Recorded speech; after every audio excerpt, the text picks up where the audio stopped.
Now to the United States, where it's been revealed that President Donald Trump and his Russian counterpart Vladimir Putin talked for a second time at this month's G20 summit. U.S. media says the pair spoke for up to an hour using only a Kremlin translator. But the White House says the previously undisclosed meeting was only a brief discussion. The two leaders' relationship is under intense scrutiny because of allegations of collusion between Russia and the Trump campaign during last year's presidential election. President Trump has dismissed suggestions of a secret dinner as fake news. He said in a tweet that the story of the secret dinner with Putin is sick. He wrote all G20 leaders and spouses were invited by the Chancellor of Germany and that the press knew.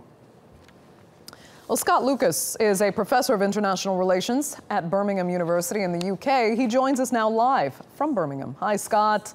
First of all, why was this previously undisclosed meeting undisclosed in the first place? Is that normal in any way in the context of a summit like the G20?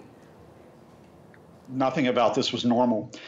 Of course, leaders have bilateral sessions, from the various countries. Indeed, Trump and Putin earlier in the day had a publicly declared talk for 2.5 hours, and we all knew about that.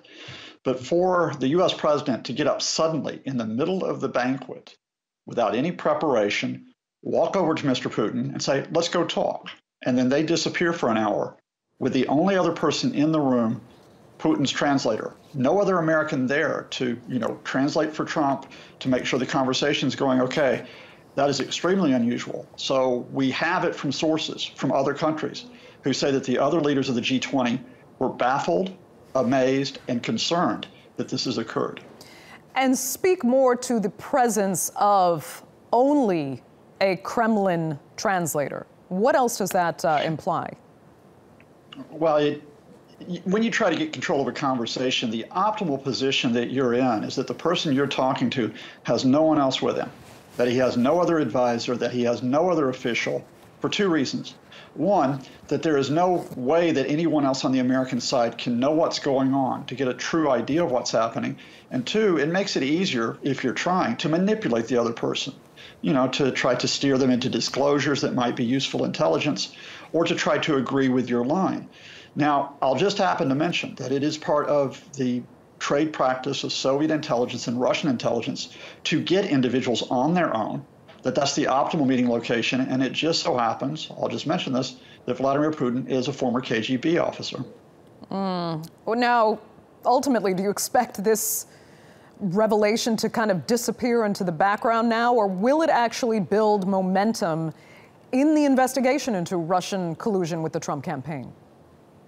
It becomes part of the noise. I mean, it may be that we will never hear what happened to this meeting. I think, in fact, that depends on whether or not the Russians try to exert leverage by telling us what occurred.